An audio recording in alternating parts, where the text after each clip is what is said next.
안녕하세요. 사연누리고입니다.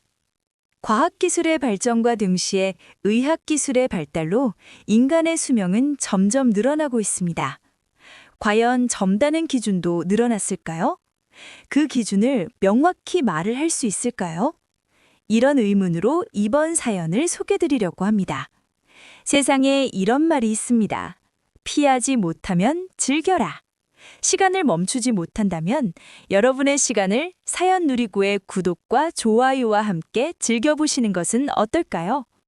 어느 날부터인가 제 이름보다 먼저 불리는 말이 생겼습니다. 아줌마. 시간이 조금 더 흐르자 할머니. 그 말들은 제가 선택해서 얻은 호칭이 아니었습니다. 나이를 먹는다는 건 선택이 아니고 시간을 건너온 결과일 뿐이니까요. 그럼에도 그 호칭들이 제 마음에 남긴 흔적은 결코 가볍지 않았습니다. 이 글은 시니어린 우리에게 건네는 고백이자 다짐입니다. 사회가 붙여준 이름에 먼저 상처받기 전에 우리가 우리 자신을 먼저 사랑하자는 이야기입니다. 자연스럽게 들려오는 그 소리를 듣기 전에 말입니다. 처음 그 말을 들었을 때를 아직도 잊지 못합니다. 아주 오래전 일은 아닙니다.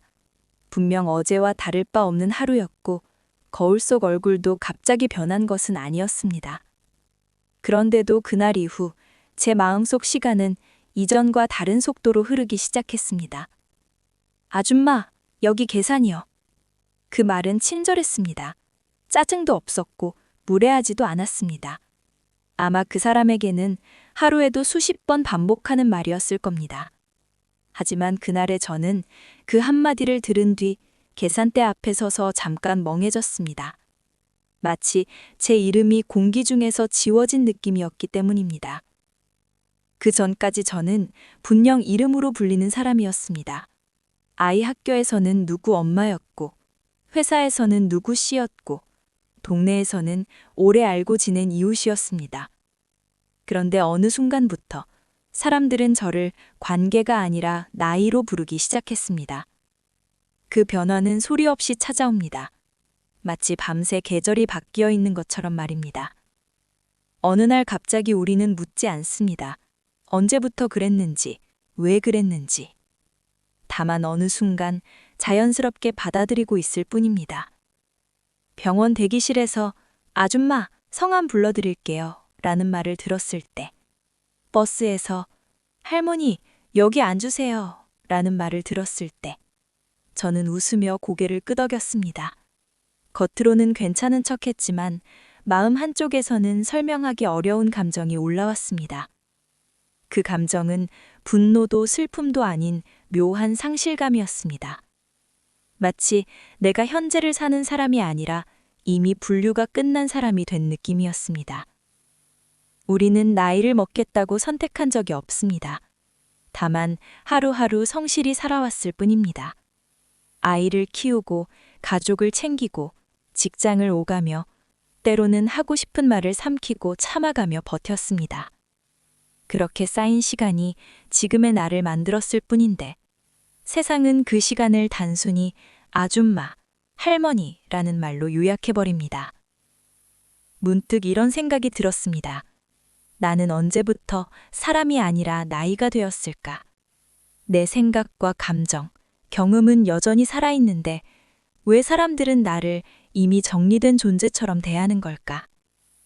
아마 그 시작은 아주 사소했을 것입니다. 머리카락 사이로 흰머리 하나를 발견했을 때, 계단을 오르다 무릎이 먼저 말을 걸어왔을 때, 밤을 새워도 괜찮던 몸이 하루만 무리해도 신호를 보내왔을 때, 그런 작은 변화들이 모여 어느 날 세상은 우리에게 새로운 이름을 붙입니다. 그 이름은 우리가 원해서 얻은 것이 아닙니다. 신청한 적도 없고 동의한 적도 없습니다. 그런데도 우리는 그 이름 앞에서 괜히 자세를 낮추고 목소리를 줄이고 마음을 접어두곤 합니다. 이 나이에 뭘 이라는 말을 스스로에게 먼저 던지면서 말입니다. 하지만 솔직히 말해봅시다. 우리는 그렇게 달라졌을까요? 웃는 방식이, 생각하는 깊이가, 사람을 대하는 태도가 갑자기 변했을까요? 아닙니다. 오히려 우리는 더 단단해졌고 더 많은 것을 품을 줄 알게 되었습니다. 그럼에도 세상은 우리에게 말합니다. 이제는 힘드시잖아요. 이제는 그런 건 내려놓으셔야죠. 그 말들 속에는 배려도 있지만 동시에 분명한 선긋기가 들어 있습니다. 아직 할 수 있고, 아직 하고 싶고, 아직 배우고 싶은 것들이 많은데 말입니다.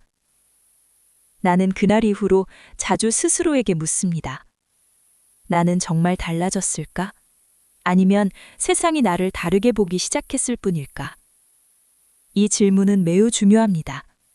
이 질문에 어떻게 답하느냐에 따라 남은 삶의 태도가 완전히 달라지기 때문입니다. 만약 내가 나 자신을 이제는 끝나가는 사람이라고 규정해버린다면 그 순간부터 삶은 점점 작아질 것입니다. 그래서 저는 이제 이렇게 말해보려 합니다. 나는 누군가의 나이가 되기 전에 먼저 나 자신이다. 이름이 있고, 이야기가 있고, 여전히 현재를 살아가는 사람이다. 이 글을 읽고 있는 당신도 마찬가지입니다. 우리는 언제부터 누군가의 나이가 된 것이 아닙니다. 우리는 여전히 나입니다. 다만 세상이 그 사실을 자주 잊을 뿐입니다. 이 글의 시작에서 꼭 이 말을 해두고 싶었습니다. 나이를 먹는 것은 죄도 실패도 아닙니다. 우리는 잘 살아왔고 지금도 살아가고 있습니다. 그리고 이 이야기는 바로 이 지점에서 다시 시작됩니다. 말은 눈에 보이지 않습니다. 손으로 잡을 수도 없고 피가 나지도 않습니다. 그래서 우리는 말의 힘을 종종 과소평가합니다. 하지만 인생을 어느 정도 살아본 사람들은 압니다. 말이 얼마나 깊이 마음에 남는지, 그리고 그 흔적이 얼마나 오래 가는지를 말입니다. 아줌마니까 이해하시죠? 할머니면 그 정도는 감수하셔야죠. 이 말들은 대부분 악의 없이 던져집니다. 오히려 상황을 빨리 정리하려는 말처럼 들리기도 합니다. 하지만 그 말 속에는 분명한 전제가 하나 깔려 있습니다.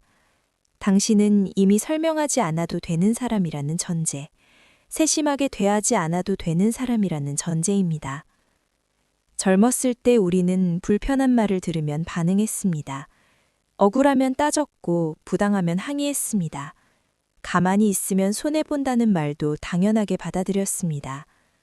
그런데 어느 순간부터 우리는 말을 삼키기 시작합니다. 괜히 예민한 사람으로 보일까봐, 나이 먹고 왜 저러나 소리 들을까봐. 그렇게 한 번, 두 번 참다 보면 마음속에 작은 금이 생깁니다. 그리고 그 금은 대부분 아무도 모르게 아주 조용히 깊어집니다. 병원에서였습니다. 접수대 앞에 서 있는데 직원이 제 얼굴을 힐끗 보더니 말했습니다. 아줌마, 주민등록증 좀 주세요. 이름을 묻지 않았고 눈을 마주치지도 않았습니다. 그 순간 저는 환자가 아니라 처리 대상이 된 느낌이었습니다. 그날 이후로 저는 병원에 갈 때마다 괜히 더 움츠러들었습니다. 버스에서도 비슷한 경험을 했습니다. 자리가 비어 있어 앉으려는데 기사님이 말했습니다. 할머니, 뒤로 가서 앉으세요. 말투는 거칠지 않았습니다. 하지만 그 순간 제 존재는 하나의 연령대가 되었고 제 선택은 사라졌습니다. 어디에 앉을지조차 누군가가 정해주는 나이가 된 것 같았습니다. 가장 아픈 순간은 그 말이 낯선 사람의 입에서 아니라 가까운 사람의 입에서 나올 때입니다. 가족 모임에서였습니다. 모두가 식사를 하며 이런저런 이야기를 나누고 있었습니다. 제가 조심스럽게 의견을 하나 보탰습니다. 그러자 누군가 웃으며 말했습니다. 아, 엄마는 원래 그렇게 생각하시잖아. 그 말은 부드러웠지만 제 말은 그 순간 힘을 잃었습니다. 아무도 제 말을 다시 묻지 않았고 대화는 다른 방향으로 흘러갔습니다. 저는 그 자리에 있었지만 동시에 없는 사람이 되었습니다. 그날 밤 쉽게 잠들지 못했습니다. 화가 나서라기보다는 내가 점점 투명해지는 것 같아서였습니다. 분명 여기 있는데 내 말은 점점 가볍게 취급되는 느낌이었습니다. 우리는 이런 경험을 반복해서 겪습니다. 시장에서, 은행에서, 관공서에서, 그리고 집 안에서도 말입니다.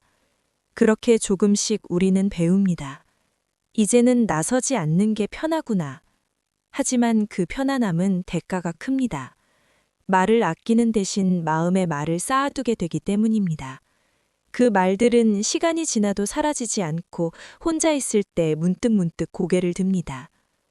호칭이 상처가 되는 이유는 단순합니다. 그 말이 우리의 현재를 보지 않기 때문입니다.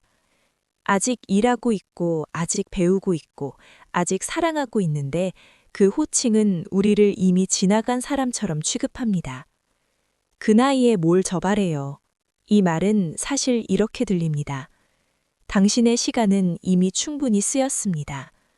말 한마디는 사람을 조용히 자리에서 밀어냅니다. 중심에서 가장자리로, 목소리에서 침묵으로 말입니다. 그래서 우리는 스스로를 보호하기 위해 마음의 벽을 세웁니다. 기대하지 않고 설명하지 않고 나서지 않습니다. 상처를 덜 받기 위한 선택이지만 동시에 삶의 일부를 스스로 줄이는 일이기도 합니다.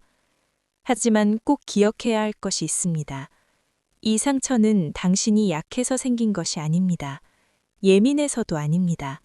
당신이 그만큼 사람으로 살아왔기 때문에 생긴 상처입니다. 우리는 말에 상처받을 자격이 있는 사람들입니다.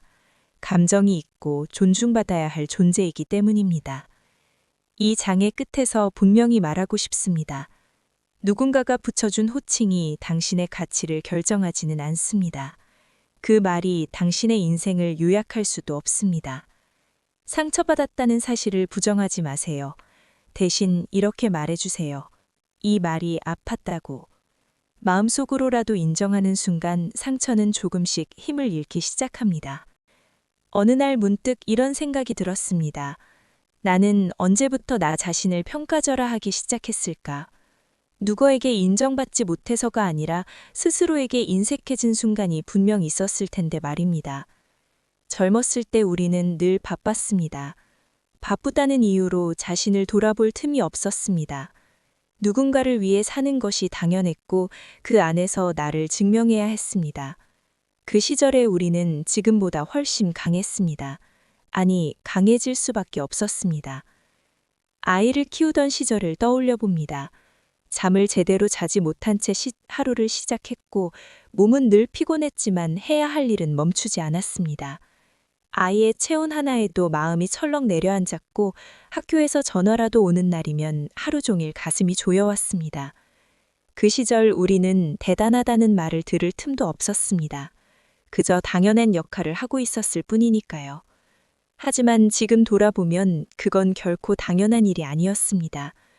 누군가의 삶을 책임진다는 건 인생에서 가장 어려운 일 중 하나입니다.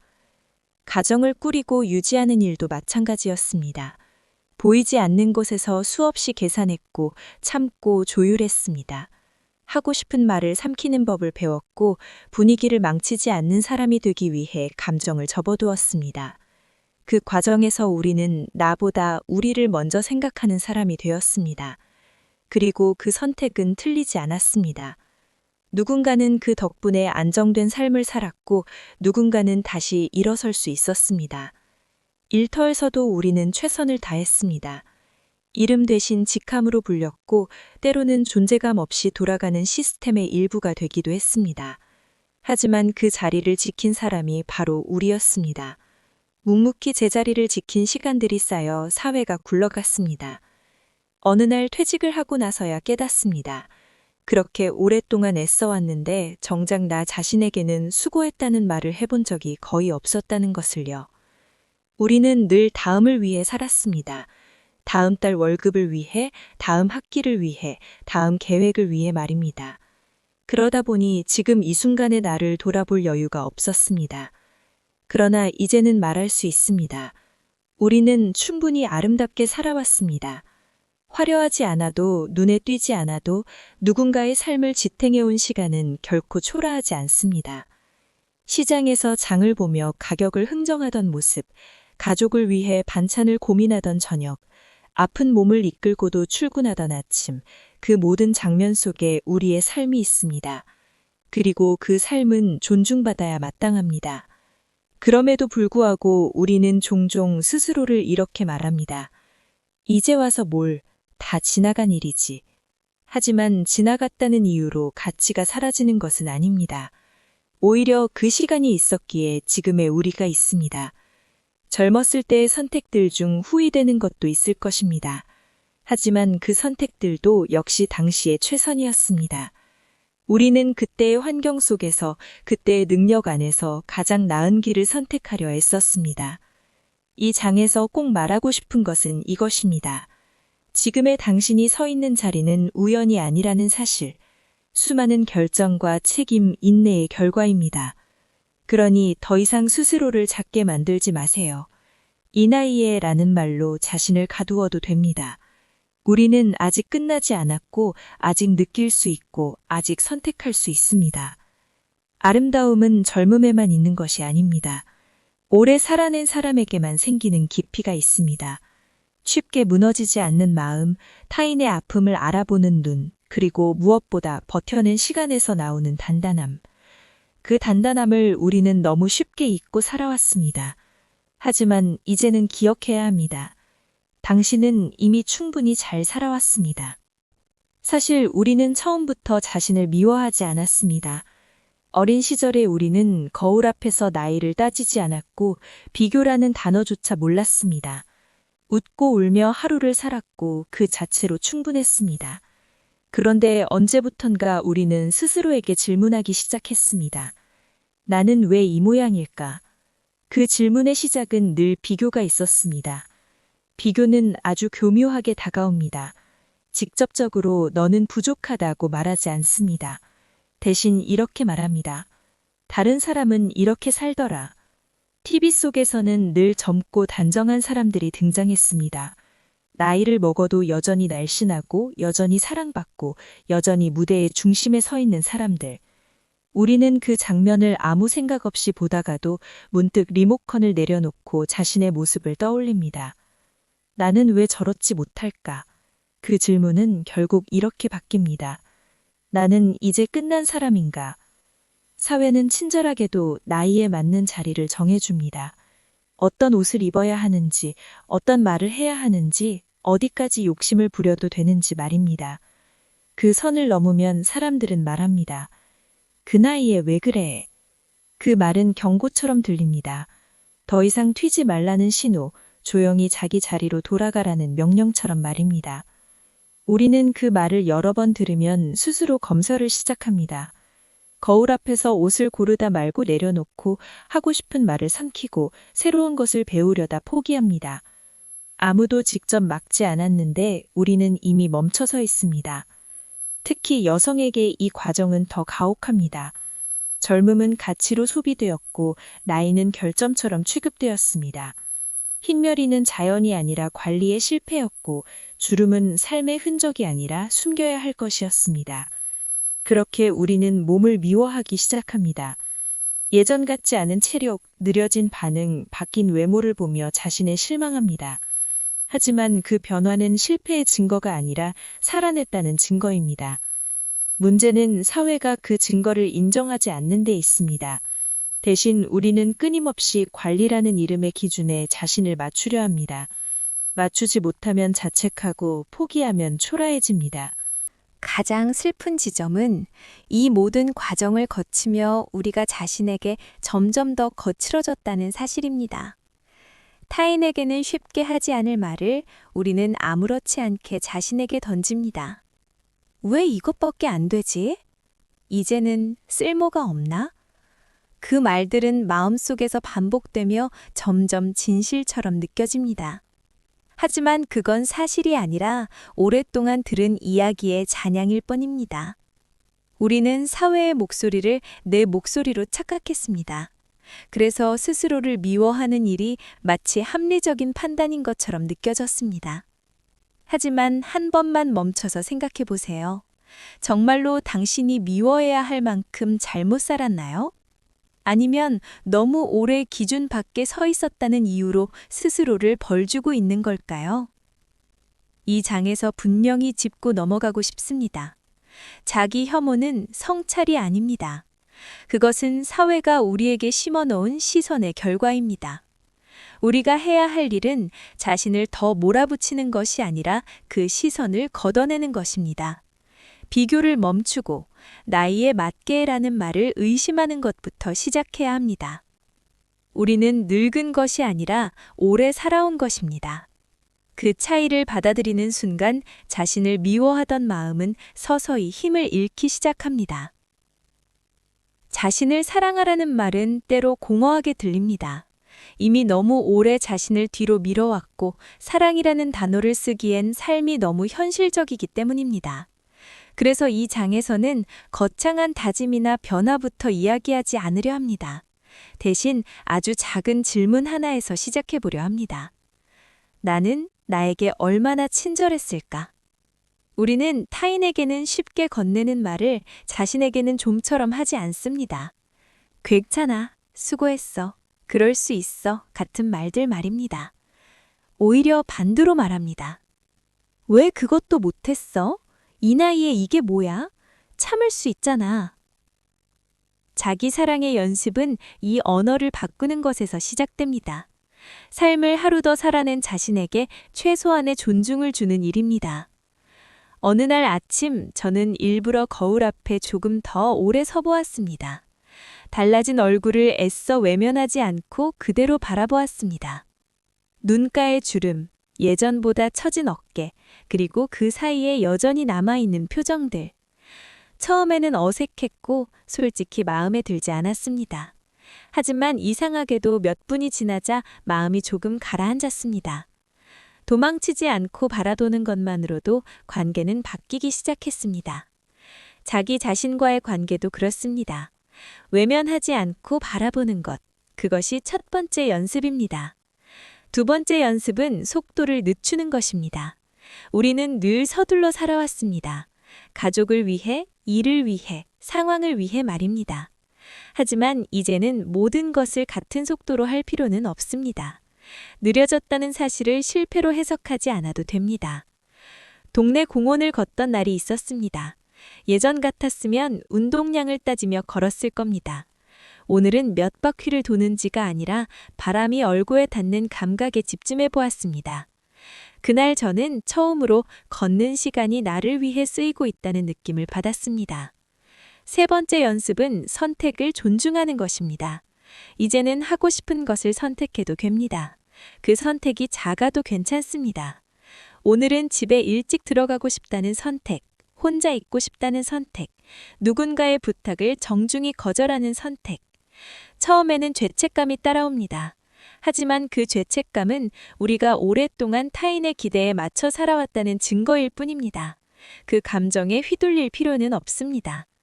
자기 사랑은 어느 날 갑자기 자신을 대단하게 여기는 일이 아닙니다. 나를 괴롭히지 않는 선택을 하나씩 쌓아가는 과정입니다. 어느 지인은 이렇게 말했습니다. 이제 와서 나를 챙긴다고 뭐가 달라지겠어? 하지만 실제로 달라지는 것은 많습니다. 몸이 아니라 마음이 먼저 반응합니다. 자신을 존중하기 시작하면 타인의 말이 이전만큼 깊이 들어오지 않습니다. 자기 사랑은 방어막이 아니라 뿌리입니다. 뿌리가 단단해지면 흔들려도 다시 중심으로 돌아올 수 있습니다. 또 하나 중요한 연습은 도움을 받는 것입니다. 우리는 도움을 받는데 익숙하지 않습니다. 늘 주는 쪽이었기 때문입니다. 하지만 이제는 받아도 됩니다. 약해져서가 아니라 충분히 살아왔기 때문입니다. 이 장에서 꼭 전하고 싶은 말이 있습니다. 자기 사랑은 이기심이 아닙니다. 오히려 더 오래, 더 건강하게 살아가기 위한 최소한의 준비입니다. 아직 서툴러도 괜찮습니다. 연습이라는 말에는 실패가 포함되어 있습니다. 오늘이 잘 안 되더라도 내일 다시 시도하면 됩니다. 우리는 오랫동안 삶의 중심에서 조금씩 물러나 있었습니다. 누군가를 앞세우는 것이 익숙했고 나를 뒤로 두는 것이 안전하다고 배웠기 때문입니다. 가족을 위해, 조직을 위해, 관계를 위해 우리는 자연스럽게 한 발짝 물러났습니다. 그 선택은 이기적이 아니었고 오히려 책임감의 다른 이름이었습니다. 하지만 문제는 그 물러섬이 너무 오래 지속되었다는 데 있습니다. 어느 순간 우리는 중심이 어디였는지조차 잊어버립니다. 나를 기준으로 선택하는 법을 잊어버리고 타인의 요구가 먼저 떠오르는 사람이 됩니다. 아침에 눈을 떠보면 가장 먼저 떠오르는 생각이 무엇이었는지 떠올려 보세요. 오늘 내가 어떤 기분으로 하루를 보내고 싶은지가 아니라 오늘 누구를 챙겨야 하는지, 무엇을 해줘야 하는지부터 생각하지 않았나요? 그 습관은 하루아침에 생긴 것이 아닙니다. 수십 년 동안 반복된 역할의 결과입니다. 엄마로서, 아내로서, 직원으로서 우리는 늘 책임을 우선해 두었습니다. 그 과정에서 나는 점점 뒤로 밀려났습니다. 이제 다시 삶의 중심에 나를 놓는다는 것은 그동안 쌓아온 모든 관계를 부정하는 일이 아닙니다. 오히려 그 관계들을 건강하게 지속하기 위한 재령렬입니다. 어느 날 지인이 이렇게 말했습니다. 이제 애들도 다 컸는데 나는 뭐 하지? 그 질문에는 허탈함과 두려움이 함께 담겨 있었습니다.